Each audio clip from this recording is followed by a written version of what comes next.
mentioned before, one of the things that we get to do this morning is present the annual Golden Apple Awards to local area teachers.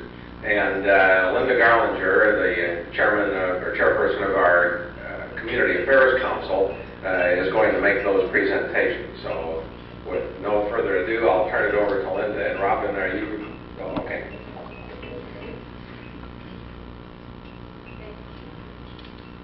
Good morning. Again, I get to do all the fun stuff. This is a great committee. If any of you are looking for a committee to be on, this is probably the one because we get to do all the fun stuff.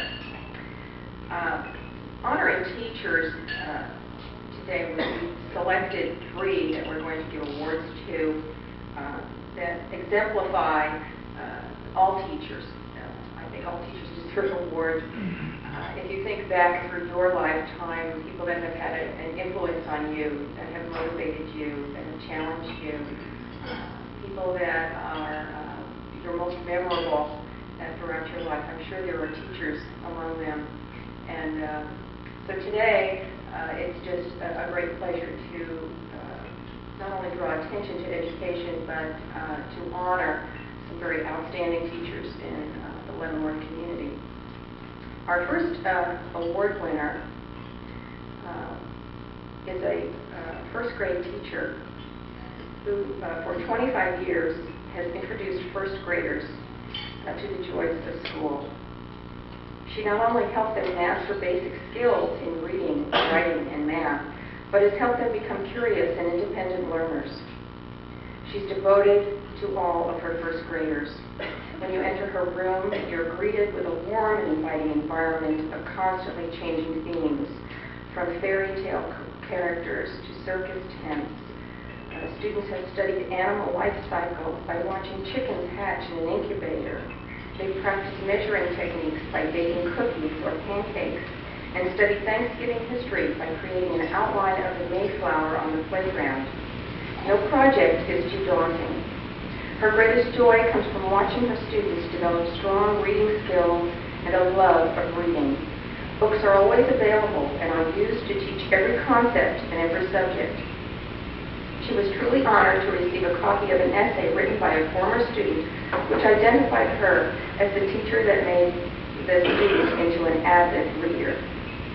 She demonstrates the best characteristics of all teachers. She is enthusiastic and energetic. She truly enjoys the children and their parents. She doesn't feel that her duties are limited by a contract day, and often can be found in her classroom on weekends preparing new activities or attending a student soccer game at the end of a busy school day. Her professionalism and dedication are obvious. She was an excellent candidate and certainly deserving of the Golden Apple Award, nominated by Principal Deborah Boydley, Pam Chance from Bradley Elementary School.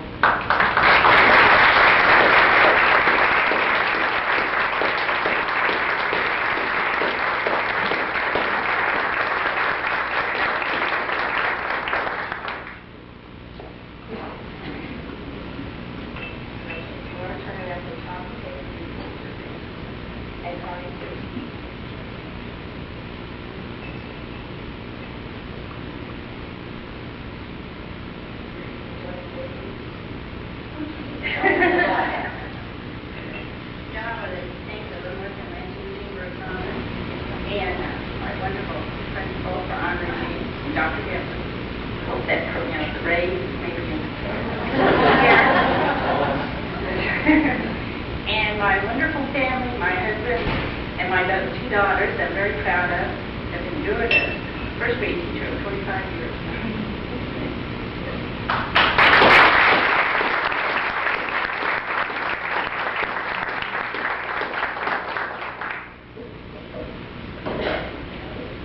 Our second nominee is a candidate for this award who has taught physical education and coached at Patton for over 30 years. As with many of her colleagues, she has vigor, enthusiasm, commitment, and sensitivity to the adolescent milieu. She can always be seen interacting with students before, during, and after school. As athletic director, she personally checks on all athletes' grades each week and encourages, motivates, cajoles, threatens, and finally practices her version of tough love by holding students accountable. As a basketball and track coach, she teaches skills and sportsmanship and is an example to her students in terms of commitment to fitness and excellence by her personal integrity. She has the one intangible that cannot be taught. She makes good decisions, walks on the right side of the line that separates compassion with responsibility. For the past few years, she has had personal concerns for extended family that have weighed heavily upon her. But these concerns have not leaked into her interaction with students, parents, or colleagues. She's the epitome of the dedicated, rigorous, hardworking educator that most of us remember as our favorite teacher. In many secondary schools, there is friction between the athletic and the core academic programs. It is in no small part because of her high esteem that she is held by her colleagues at Patton Junior High as such a unified and cooperative staff. In interacting with other athletic directors over the years, she has impressed everyone with her respect, her fairness, and her integrity. Everyone at Patton Junior High regards her as one of the pillars upon which the foundation of the school rests. Nominated by Dr. Martin Gill, principal at Patton Junior High, please welcome Kathy Crowder.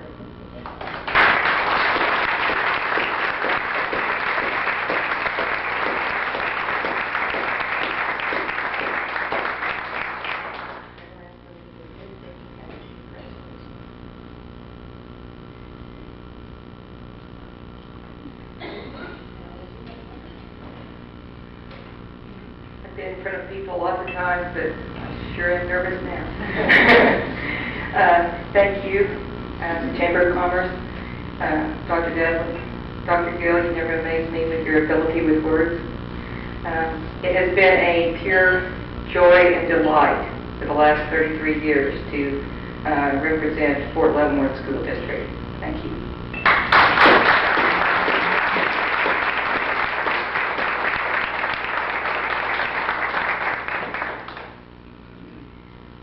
Final recipient this morning is a Spanish teacher whose excellence in education is being recognized today for her 31 years.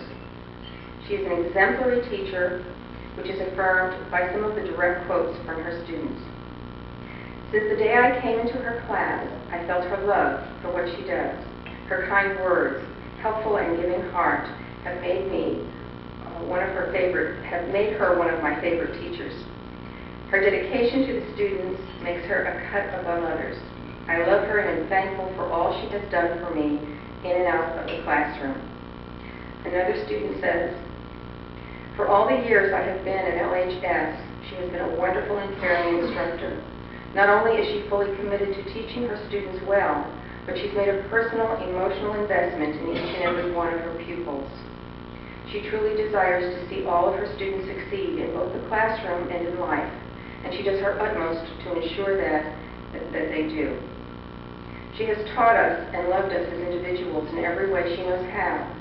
She is not only concerned with teaching us the curriculum, but she has taken the energy to make sure that we are all emotionally stable and healthy.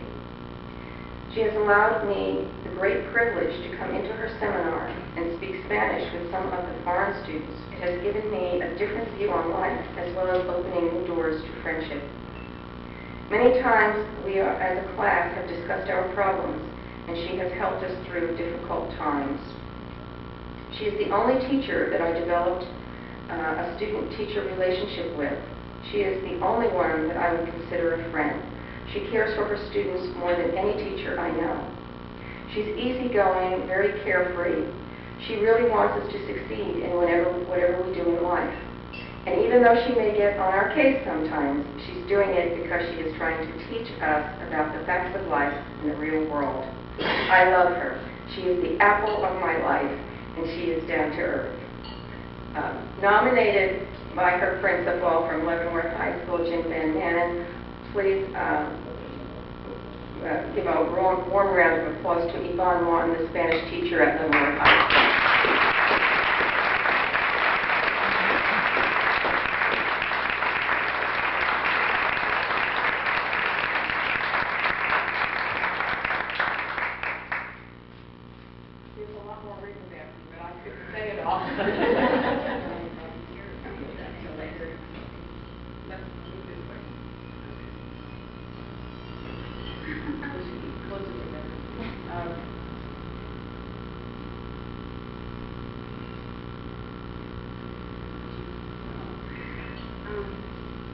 When Mr. Van Manen nominated me for this,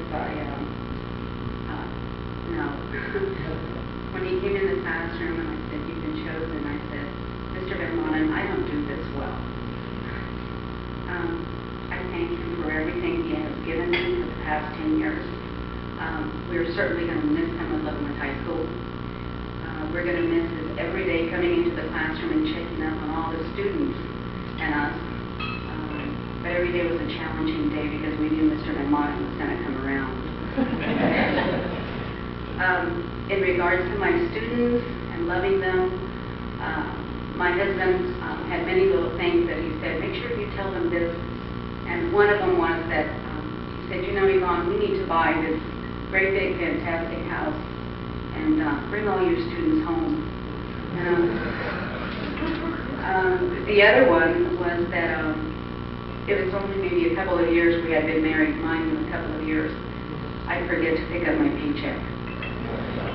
And he'd write me little notes, "Yvonne, your paycheck. What's your excuse now?" I'd say, "I had to zero off some papers, Doug." I thank you very much for nominating me. It's a great, great honor. And I'm very, very touched. Thank you very much. It's been a pleasure. If someone would say to me, "Would you do it again?" I certainly would say yes in a heartbeat, and I wouldn't change anything. Thank you very much.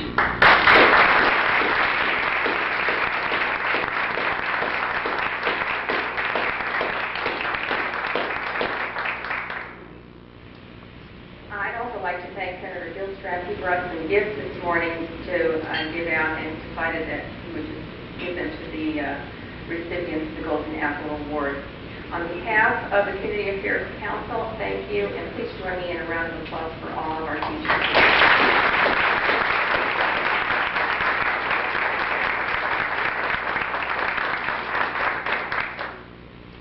Thank you, Linda. I know all of us are fully aware of the great job that our teachers do in preparing students for life, but I think we tend to sometimes focus on children going to college and that sort of thing and getting them ready for that next phase of their education. But I have a client up in Atchison who I met with the other day, who's a retired school teacher, and he was telling me that one of his students had stopped by when he was working in his wood shop and said he had actually come from Boys Industrial School over in Topeka and was one of these wayward children, and he told him in the conversation, he said, "You know, if it hadn't been for you, I'd have probably ended up in jail." So we tend to forget about those kids, but I think it goes without saying that teachers have an effect on all of our lives, and a very positive effect, and I doubt that there's any one of us who couldn't look back at what some of our teachers have meant to us. So thanks a lot. Next, I'll turn it over to Rodney Naylor, the chairman of our Government Affairs Council, who is going to lead the show on our legislative wrap-up. Rodney?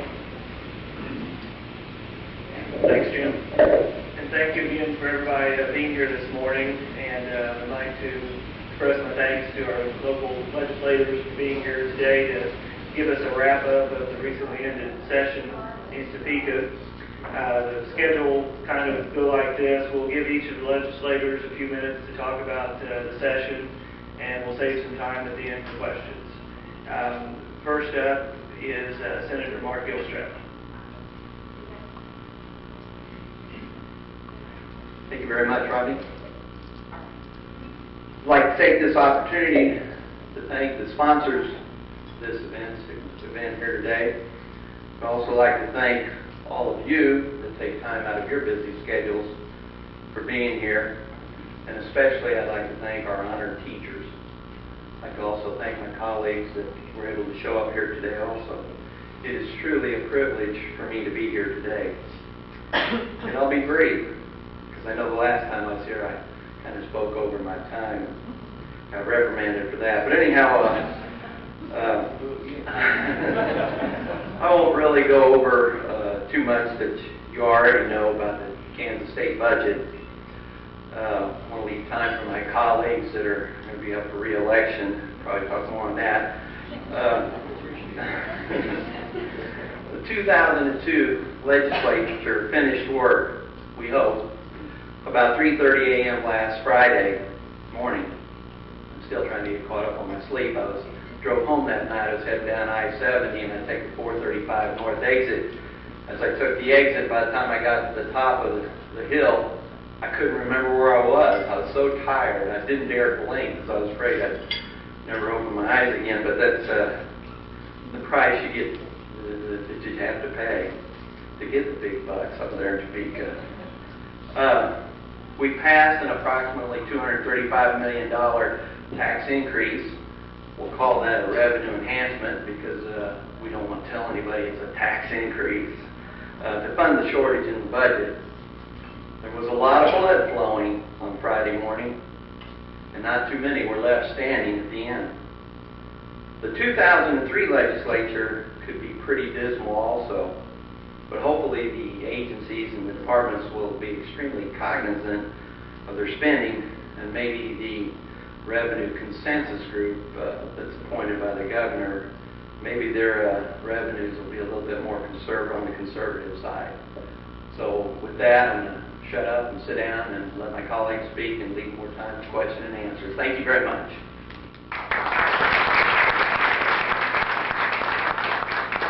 Thank you. Senator Bob Lyons.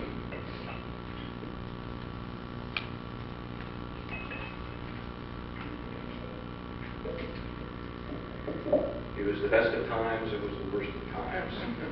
That, I think, characterizes my attitude going into this last session, and I think for the most part carried through most of the session. I think we all recognized very hard decisions, some serious financial issues that needed to be sorted out. But I guess I saw the potential and was hopeful for a silver lining in that cloud, and that I was hoping that the economic circumstances would lead the legislature as a whole to seriously debate some pretty important issues with regards to levels of taxation, overall levels of government spending. Perhaps that would lead us to a rethinking, a restructuring, and hopefully some streamlining of state government, which I think in a lot of areas was very necessary. I think this session really forced legislators to make some hard choices. And I think particularly in the last couple or 3 days, I'm even more convinced the temptation is there in Topeka to lose sight of principles and in favor of expediency. I recognize that there needs to be some consensus building, and that's a very, very hard job for leadership. But I also saw some things that were a little disappointing, I think. What got us here, what got us in this situation? I think historically the legislature doesn't like to cut spending, and it doesn't like to raise taxes. And I think particularly over the last few years, we've developed some rather creative ways to deficit spend. And I think during those times, that was not that big a deal because I think economic prosperity on behalf of the citizenry kind of made us complacent. And we weren't quite as watchful in terms of the resourcefulness and the prudence, I think, of many government programs. But you add to that a dip in the economy. You add that to a fiscal 2003 in which we made promises years ago to increase spending dramatically this year. And I think it was Representative Wilk, at least I heard the first time, referred to this situation as the credit card was maxed out. And I really think that's a pretty accurate reflection of what we were up with against this year. So what were the options? What could we do about that? Well, we could raise taxes and fees and continue on without a serious look at what we were doing with the money. Or we could reduce spending. And I was hopeful we'd at least take a hard look at that and look for opportunities there in the midst of this adversity. And then also I think that there was a third option that could be used in combination of that. We do have some reserve funds. We have cash balances and a real hard look at what role would that play if we feel like this economic downturn is really temporary and not long term. So I think you need to know where I stood on it, and I favored a combination of what I felt like were modest spending cuts and dipping into the cash reserve balance because I didn't believe a tax increase was necessary. I think that would have eliminated the need to do what we did. Those alternatives were presented. I don't think you heard about those very seriously in the paper. I think the House did a better job of seriously considering those issues than the Senate did, and that was a little disappointing to me. From a philosophical point of view, I just don't think it's unreasonable to think that government should ride the tide, ebb and flow of economic cycles. We all do as families. You in the business community are well aware of that's the natural process of things. And I think we really need to challenge the notion that the government should be immune to that. I think the solution that we came up with, it was a big, big tax increase. Over 5 years, with the transportation increase along with it, it approached $1.5 billion, ostensibly to cover a $300 million budget shortfall. I think that the solution was really an abandonment of the principles that I took with me to Topeka, the principles of limited government and lower taxation and greater individual freedom. And so the debates were tough, the issues were serious, there were no easy solutions, but I wanted to be upfront and let you know what I was trying to stand for and what I was trying to fight against, and would look forward to continue. And I appreciated all session, those of you that took the effort to contact me in the various issues that came before, to provide your expertise in terms of how these things would affect you. And that's obviously an integral part of the process, and I want to thank you for that. I encourage you to continue to do that. And then I too would like to thank the opportunity to visit with you this morning and congratulate the teachers as well. So I look forward to your questions too. Thank you.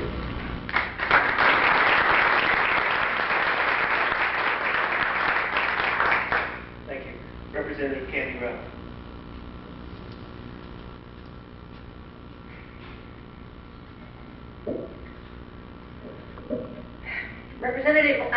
Senator Lyon speaks of moderate cuts. He talks of principles that he went to Topeka with, the type of things that drive a person to do what they do. In the Kansas legislature, I can assure you that those of us who went to Topeka with the idea of trying to find a balance, if you will, to a very difficult situation, we didn't find an opportunity to be heard in the fairness issue. Those of you who are concerned about spending in state government, the types of things that we need to look at when it comes to cuts, I would draw your attention to your own school district and the type of information that you were given should no taxes be passed, no tax increases be passed. What kind of cuts you were looking at? Now that might be moderate to Senator Lyon, but it's draconian to me and it is unacceptable. As the daughter of a classroom teacher for 35 years, who was my third grade teacher when we lived at Fort Knox, I can tell you that I went to Topeka with the idea of working for and protecting public schools. I have spent most of my time defending school teachers and public school funding from some of the absolute radical things that are circulated about the way public schools conduct business. It was a shock to find out people think that way about schools. I also went there with the idea of trying to bring about some moderate, if you will, some reasonable type funding, at least to keep up with inflation. That hasn't occurred over the years, but I can assure you that with a combination of moderate Republicans and the Democrats, that has occurred over the last few years. At least we've had some type of increases per student funding, but this year it was different. And it had nothing to do with funding public schools. It had everything to do with the type of money we were going to use to do so. And I can assure you that the tax fairness that we had hoped to come about didn't occur. Let me just ask you, if you were out there trying to decide what kind of money you would like to have when it comes to tax increases, do you really feel that it's fair to place the burden of it on sales tax? When those who are of a moderate and low income spend a great proportion of their money just on the basic necessities of life? Do you feel that if you're going to have to pay more for your bread and butter, then maybe those on the upper income scale might make a contribution too? That was at the heart of one of the things that the Democrats said was the reason we didn't like this tax package, is because it placed too much of a burden on the lower income people. For example, 36 states have 5 income tax brackets. Kansas has 3. What we asked, what we pleaded for, was to add 2 brackets to the upper incomes. For example, if you have a household with a taxable income of $110,000 a year, you pay the same tax rate as someone who has an income of $1 million a year. Does that make sense to you? I don't think so. We needed to add those 2 tax brackets. And whatever happened to gambling? My heavens, the sin among us. During the debate that we had on the floor of the House, I called the Missouri Department of Revenue. Hi, we're over here in Kansas trying to decide how to take some of our money back. $466 million was realized from gaming in Kansas last year in revenue alone. Kansans, according to their statistics, present about 45% of that. $209 million of Kansans' money went into the Missouri public schools. Now, don't you think it would have been nice if it could have come to Kansas? But no. 2-1 the Democrats support gaming in Kansas, 2-1 the Republicans oppose it. You tell me where you want your money to come from. And last of all, the sin taxes, the liquor taxes. I didn't have a lot of heartburn about the cigarette tax, but I can assure you, the tax on alcohol, just the amount of money that was going to be raised when it came to the tax on alcohol, equaled the amount of money that we could have gained from Sunday sales. Sunday sales, again, on a county option. If you want it, you can have it. If you don't, you don't have to. That's just the beginning. You don't even want to know about the corporate welfare that we gave away. The $1.5 billion over the next 5 years, we gave away $50 million in corporate welfare. But there's more on that later. Thank you.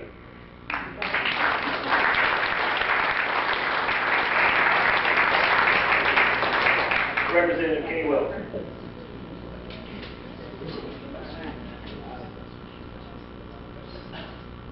Give Kenny a little breathing room.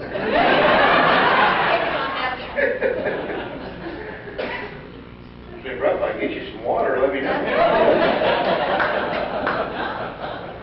Well, first of all, Pam, Kathy, and Yvonne, congratulations to you. We certainly appreciate all that you do, and I was hoping that Mr. Van Manen would be here. We certainly are going to miss him. I think he's been a tremendous asset to our community. Though he's not here, if you would pass along my appreciation, he's certainly contributed not only to our school, but to our community. And I would tell you one of the things that we have found, certainly we need great teachers, but a very integral part of the whole education system is effective principals, and he certainly has been one, and we owe him a great debt of gratitude. As you can tell here from this morning, there's a little bit of disagreement, a little dissension about what went on in Topeka. And as you can tell, there's, 5 of us here. You can multiply that by about 160, since we've got about 165 legislators. That'll give you an idea what it's been like in Topeka. It certainly has been a very, very difficult session. When we met in December, the pre-session forums, we predicted that it would be a tough session. I will tell you that it ended up being much tougher than what we had thought, what I thought it was going to be. This year, the session was clearly dominated by the budget and by taxes. And to some extent, the budget always plays a big role in the session, but it's not generally as visible as it is because it generally always works out. It's more of an insider game. And under normal circumstances, you're going to be able to balance the revenue with the expenditures, and we just kind of go about doing our work. People pay attention, but it doesn't necessarily make the news. This year was certainly different. And we've all got our different opinions, and we can all point fingers and try to lay blame, but I would tell you that this is an unprecedented time in history. No time in the history of the state of Kansas has a decline in revenue occurred in a shorter period of time. Now, if anyone wants to try to cast a stone at any certain entity or individual here in Kansas, I would remind you that there are 43 other states that are in a very similar situation. And there's all kinds of combination of leaderships in those states. So to suggest that it's a party, that it's an individual, I believe is absurd. There's 3 things that I think are driving this. One is clearly the national recession. 2, and I will tell you from an economic standpoint, people have kind of forgotten about September 11th. I will tell you that that was a body blow to the economy, not only across the country, but it has really been focused here in Kansas, and primarily because of our focus on aviation. We're somewhat isolated here in Leavenworth. Actually, our economy is doing very well here in Leavenworth because it's driven by Fort Leavenworth. You go to Wichita, that community is reeling. It's reeling down. 5,000 Boeing folks laid off. For every Boeing job, there's 2 others in the community. That's 15,000 jobs, and that's huge. The technology sector. We are much more focused on technology than what people think in Kansas, particularly in Johnson County. The layoffs at Sprint have had a material impact on our economy. To put it in perspective for you, a year ago, we were paying on a weekly basis between $1.5 million and $3 million in unemployment. Today, we're paying over $10 million a week, and we're having about 8,500 new applicants a week for unemployment. Now, that appears to have peaked, and we hope that it's going to be turning back down. But needless to say, this has been tough. It's been going on for 18 to 24 months, and the rubber kind of met the road this session. The overall results, we actually did for only the third time in the history of the state of Kansas. The state general fund year over year is actually less this year than it was last year. While doing that, we were able to fund education and most human services all at the level that they received last year, which then, and that's about 75% of the state general fund, by the way. The rest of it then absorbed those reductions, with most of those reductions actually coming out of KDOT, the Kansas Department of Transportation. And there are some of us that are very concerned about that because that's really quite an economic engine for our state. But there are numerous and countless reductions in other agencies all across the board. At the end of the day, there's going to be lots of criticism. You're going to hear lots of things. But when you're in Topeka, in order to go home, you got to find 63 votes in the House, 21 in the Senate, and the governor's signature. I've been there for 10 years. Obviously, I've been involved at a level that in the last couple of years that I hadn't enjoyed previously, but I will tell you that it has never been more difficult to find consensus to get 63 to 21 in one. It is very tough. It shouldn't be easy to raise taxes. It is not easy. And we have some tough days in front of us, but we did the best with what we could. I am hopeful that the economy is going to turn back up, and it certainly will. It's just a matter of when, and there will be brighter days in Kansas, and we hopefully have things kind of patched together so that we can bridge ourselves to the future. I, too, look forward to your questions, and thanks for the invite here this morning.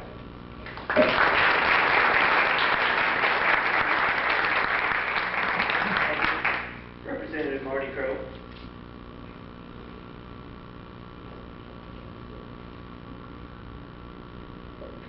This time I'm glad I'm left. The last few days of the legislature, it was like herding buffalo into a canyon. And a lot of legislators were reticent to raise taxes. Some people, like Senator Lyons, had decided that no matter what happened, that they would not vote for taxes. Some people, mostly in my party, were opposed to the tax package that was being force-fed to the House by the Senate. A package of taxes that, like Representative Ruff said, were extremely unfair and packaged with some very difficult things for our community as well as for people in our community that struggle in order to make ends meet. In order to turn up that volume and get us into that canyon, the governor threatened the education community with cuts that amounted to $326, I believe, dollars per student on the base. He called it an allotment. He picked up a law that was passed in 1953 as a part of the War Powers Act. It was passed, the original law was passed in World War II. It was passed in order to allow government to operate in a time of war when something terrible happened, when the legislature wasn't in session, and you needed to do something in order to keep government running. That law is still on the books. It's never been used, as far as I can tell, to do what the governor said he was going to do, which would be usurp the legislative branch of government and take over appropriating money and cut, he said, corrections, education, and social services, Meals on Wheels, and cut the schools so badly that the schools wouldn't be able to continue to operate. We began to receive hundreds of phone calls. Now you have to understand that this time, it's the last week. We didn't know it was the last week. We didn't know when we were going to get out of there. But we were without secretarial staff. All our secretarial staff was let go the week before. There was nobody to answer the phone. So the people in legislative services in the state library were giving us little notes of calls that we were getting saying, and these said, vote for taxes, fund our schools. Now the tax package that we were considering did not have anything in it about schools. It's $225 million or more in tax increases, but it was not connected to the schools. The governor today has not yet signed the budget that funded schools at the level they were funded last year. The omnibus bill that added $20 on the base took that $20 on the base money out of the children's trust fund, didn't take it out of general fund, so those tax increases were not in any way connected, except maybe at a distance from actually funding the schools. And it worked. 55 Republicans in the House and 8 Democrats went into that canyon and voted for the taxes. They voted for it for different kinds of reasons. A lot of them, I imagine, voted on it because of the pressure that was being put on them by the threats from the governor. We were being told also that it cost $60,000 a day, I think, to keep the legislature in session. But it's going to cost the people of Kansas, especially people that are going to the grocery store and paying more sales tax on their groceries for forever. So what's another day to try again and get it right, to try to get it fair? The package we passed does not fund the hole in the budget, even the hole that was estimated in March. Since March, that hole's gotten about $167 million bigger. So what's going to happen between now and next January when the legislature comes back into session? If the governor's going to use his allotments, he's already said where he's going to use them. We haven't saved anybody.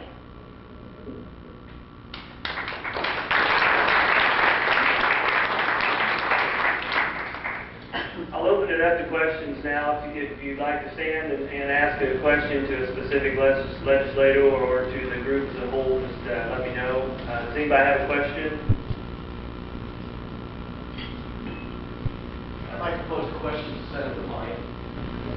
As a one-time conservative Republican, probably more than a modern Republican myself, and I think in 2 years when I retire, I'll probably be a Democrat. But I'm looking at this gambling bill, and I'm hearing what Candy is saying, and I've read all the papers about the number of license plates that are over there in Missouri. Gambling has been in Missouri for how many years? I think I've been to the casino once, and my wife and I went to a movie.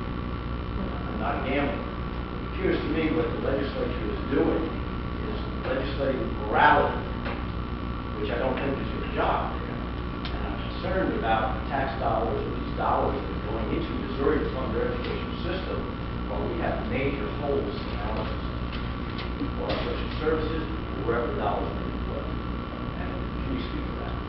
Yeah. A couple of things. I don't disagree with you from purely an economic standpoint. The argument is sound. I mean, there are dollars that are going over to Missouri. Personally, the way I look at it is more of a governmental scope and responsibility issue, even as opposed to a moral issue. I think I shared with this group, as a matter of fact, a couple of months ago. You know, I'm really committed to what is it the government is supposed to be. You know, what is the intent? Because I see so many aspects, I think, where we've extended beyond and encroached into the institutions of the family, into the church, and I think that's one of the reasons that we see, particularly over the last 35 years, an increasing level of taxation and spending. But specifically when it comes to gambling, the question that I pose is, when I think back at the Founding Fathers in terms of what they envisioned in terms of the purpose of government, how does casino ownership fit into that? I just wonder, in terms of, you know, do they envision government getting to the point where they are owners of whether it's casinos or anything else? And I struggle with that. The other issue I struggle with, we had indirectly related. When we had you remember the Indian tribe came in within the last year and was looking for locations. There was a public hearing that was held in Tonganoxie for that, and the gymnasium was just packed full of people. 99% of whom said, "No thanks. We like our community the way it is." And the argument of, well, let's let the people decide. I'm sensitive to that. I mean, I'm as home rule as they come. But I think that we all recognize what happens under those situations as well. I think we know who's pushing the gambling, the casino operators and people that have some pretty good money. It concerns me that if public referendums were held on that, whether the voice of the people, whether that would be an accurate reflection of the voice of the people. So, and then the other item that goes along, which I think you made reference to too, and I think Marty or Candy did as well. Oftentimes when we put forth, we did the same thing with the lottery, we do this same thing with gambling, this is going to go to schools. Well, I think what we've seen in the last several years is we don't care what queue, what category the money comes in. When we need it, we'll use it for what we want. And I think that's a part of the problem that we're dealing with now. So I think, we've done with transportation, we've robbed that fund. So I think we need to look with a little bit of caution when we build some particular revenue source as directly benefiting a certain institution. So those are some of my thoughts. The jury's still open with me, but I want to, those are some of the things that I expressed as a campaign, and I still haven't heard anything that changed my mind. But I acknowledge the economic issue, I think, is very real, very true, but it's not strictly an economic issue, I guess, with me. So those are the things I struggle with that.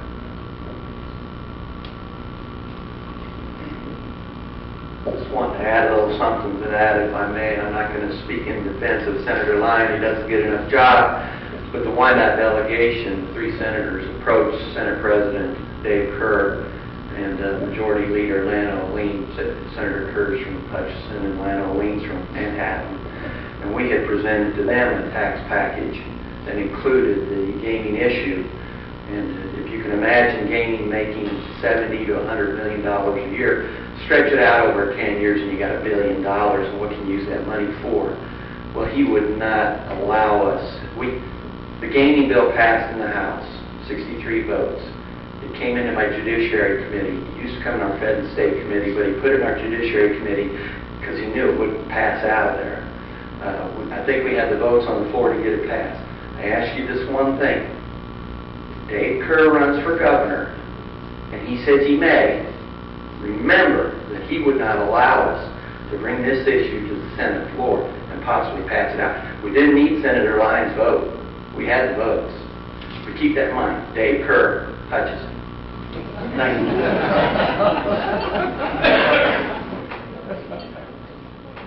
Do we have another question?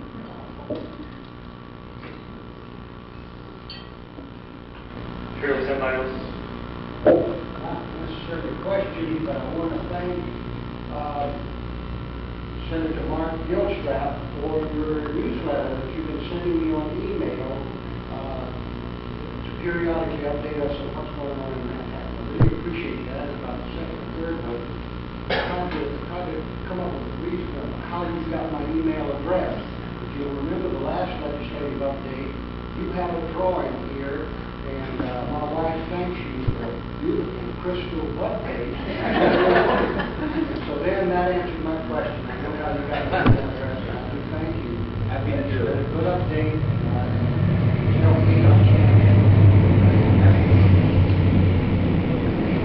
Do we have any other questions? Senator Lyon mentioned that you had accounts in reserve. What's going to happen next year? Well, they gutted all the reserves you had this year, and next year you have no reserves. What are we anticipating for that? What's going to happen?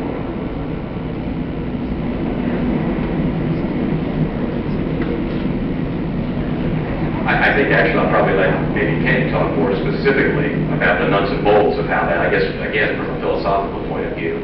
By statute, we're required to keep a 7.5% ending balance, primarily for cash flow purposes during the year, and also to a certain extent, I think, a contingency fund. I think that there were several of us that felt like, from the purposes of looking at it from the aspect of a rainy day fund, many of us thought that it was raining this year. and that perhaps it was logical, if we did believe that this economic downturn was going to be temporary in nature, wouldn't that be a logical use of the funds, as opposed to going back to the taxpayers of Kansas and putting something semi-permanent to deal with the cyclical issue. The level to which people felt comfortable in dropping that ending balance varied. And I don't pretend to be an expert in, the cash flow needs on a month-by-month basis of the state government to be able to speak to that, so I relied upon other people. I will say, though, that I think that, again, from what I've been able to observe, when money gets tight, and we've had it this year, we're going to end up with a zero ending balance this year, or if not negative, and we're surviving. We seem to find some fairly creative ways, whether it's fee fund balances, or it's amazing how many pots of money are sitting around for legitimate purposes, but in terms of could a lot of those be tapped for, if it is truly for cash flow purposes, it seems like that there's a lot of idle funds that could be used if we seriously did get into trouble as well. I guess the other way that I look at it too is a lower cash fund balance would also impose some fiscal restraint and responsibility next fiscal year as well. And I think that if we're not restrained. And so that might be a tough way, but I think perhaps an effective way of keeping interim expenditures next year in check. So whether or not a 2.5% or a 5% ending balance was the best way to go, I think that there was definitely some money to be had with regards to that. And frankly, I think that the House's proposal left $100 million in the bank, was able to basically fund the majority of the budget at level funding and didn't require tax increases.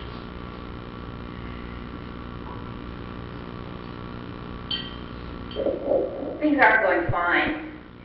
This year, the schools didn't get their school payment for every month since March.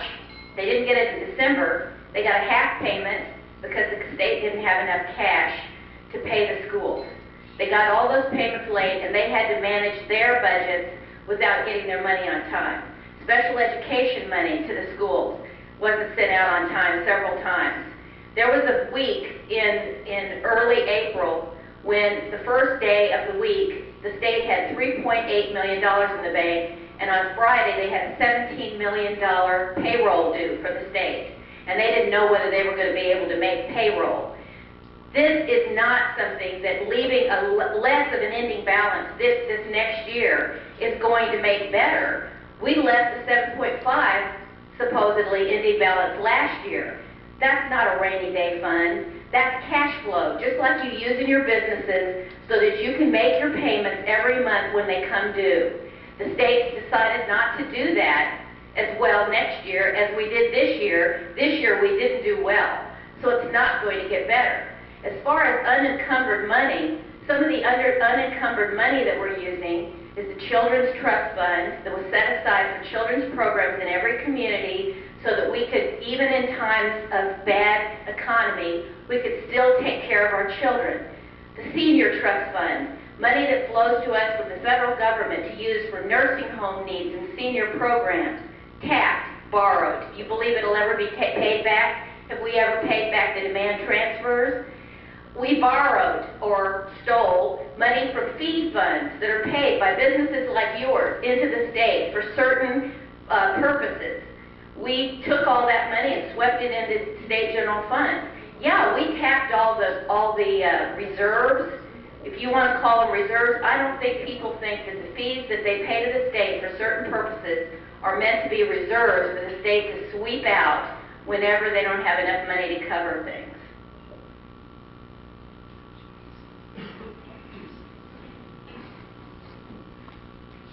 Just a real short minute.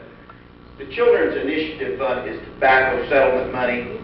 So that money, it went back into schools. I would argue that did go to children.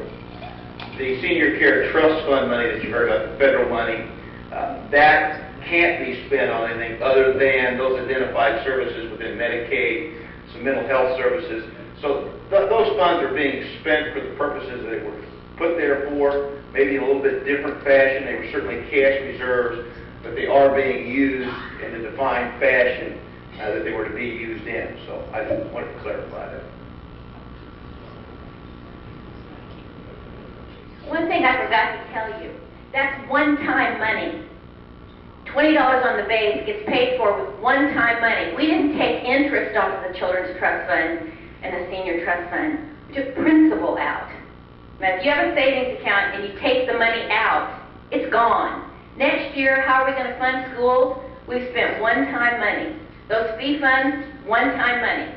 We did ongoing payment for things that we're going to be doing forever, and this year we paid for them with one-time money. So next year, we are in deep trouble. Ross, you have a question? Yes, this is probably more directed at Representative Wilson. I kept pretty close tabs, and thank you, Marty, for your newsletter. I don't always agree with you. It was very informative as far as what went on a daily basis. So I was able to keep up with what was going on until the last night. Now, I know we had franchise fee doubling killed at some point. I understand that that night, at 3 o'clock in the morning night, that's back on the table, and that's $18 million, 75% about small business, do not impact large business. And the fee fund sweeping, that's another one we thought we had killed. Did that include the environmental dry cleanup fund that we established for that purpose? That did not get swept. And what happened on the last day, Ross, there was what they call decoupling. The federal stimulus package allows for some accelerated depreciation. The projected cost on that is about $25 million. Actually, we don't know for sure, but anywhere from 25 to 50 million, so it's a pretty good fiscal note.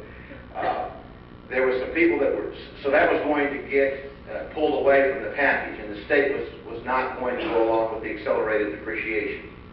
So it's just something you wouldn't have gotten. There were a lot of people that were concerned about that. So what ended up, the decoupling went out, so the accelerated federal depreciation is in.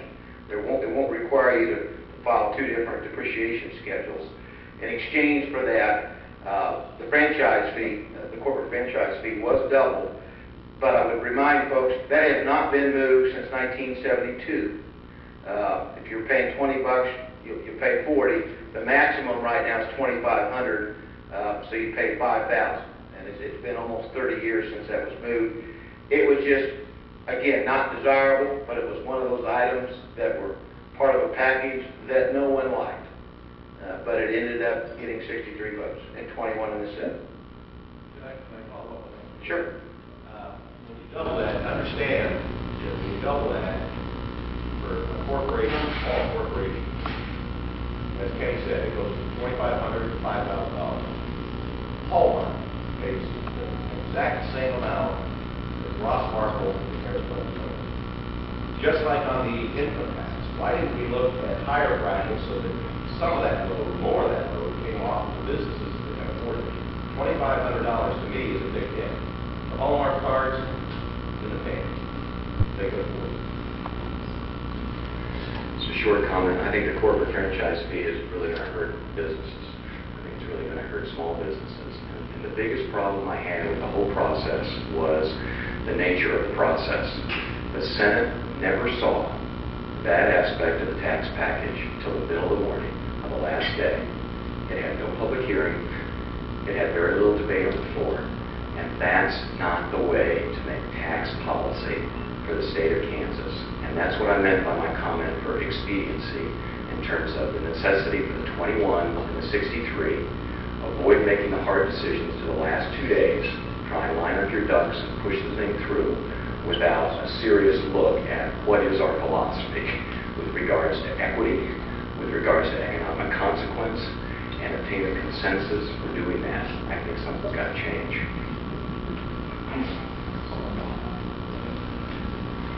Well, I'd like to comment on the process. The reason we didn't have those kinds of hearings and the reason we weren't able to have that kind of a discussion on the House side is because the chairman of the tax committee refused to hear them.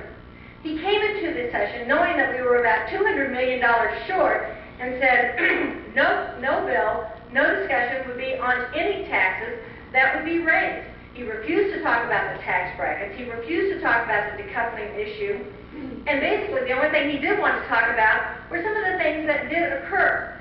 Small business, you weren't even thought of. big business, you got the front door. For instance, Goodyear. How many of you that are manufacturers would like to have a fifth of your retooling, of your improvements, paid for by the state of Kansas? That's what Goodyear did. They have 4 plants in 4 different states. They went shopping for the best deal. Kansas anteed up first and gave them $10 million in bonds, paid for by withholding some of the money that they take from their employees' withholding. So a fifth of that was from the taxpayers in order to keep them in Kansas. Waddell and Reed. Missouri over there, they give us enough trouble, but Missouri over there decided to come on over to Waddell and Reed in Overland Park and say, listen, such a deal we've got for you, all you've got to do is move across the river, because we'll give you a big deal. Of course, Missouri also has an earnings tax for people that pay a tax on their earnings. They wanted to get those salaries into Kansas. Waddell and Reed came to Kansas and said, make us an offer so we won't move. They got $1 million out of it. The manufacturing and equipment credit right now doesn't kick in until 2005-2006, but that's a huge amount because that takes us from 15% up to 25%. Again, that's going to benefit those that are the larger manufacturers. And the railroad came in with a threat of taking us to court because they didn't think that we taxed them fairly. We tax them fairly when it comes to their property, but the state can give any kind of credit that it wants on income. Unfortunately, they didn't. The people on the tax committee didn't buy that, and they threw that in the package at the end. The paperclip amendment, thank goodness we finally got that in, and that was in the final package, as was the historic preservation credit. Thank goodness that was in there too. But that was put in there at the last in order to buy Democrat votes. Sometimes it worked, sometimes it didn't. But what didn't buy Republican votes? Income tax increases on the upper brackets, and also taking away the welfare, the corporate welfare. Like I said, $50 million in corporate welfare going to large businesses that aren't headquartered in Kansas, that are making gazillions of dollars in other places. You tell me where you want the money to come from. We need to wrap this up. I want to thank everybody for coming today and thank each of the legislators. Jim, you want to have any final words for us? I know sometimes it's hard to agree on all these different viewpoints, but I think one thing that we can all agree on, that's that all of our local area legislators are certainly passionate about what they do, and we feel fortunate for having such dedicated folks who are willing to take time out of their busy lives to represent us in Topeka, because I know it's not easy, and it's in many ways is a thankless job, and we appreciate you all being willing to do that for us. Just a reminder, the next breakfast, I believe, is scheduled for June 17th, but please make your reservations well in advance down at the chamber, and I'll see all the ambassadors Friday morning at 10 o'clock, Mr. Goodsense. So that wraps it up for today, and thank you. Yes. Oh, this is the last breakfast. Okay, this is the last breakfast then, and we'll see you all in September. Thanks.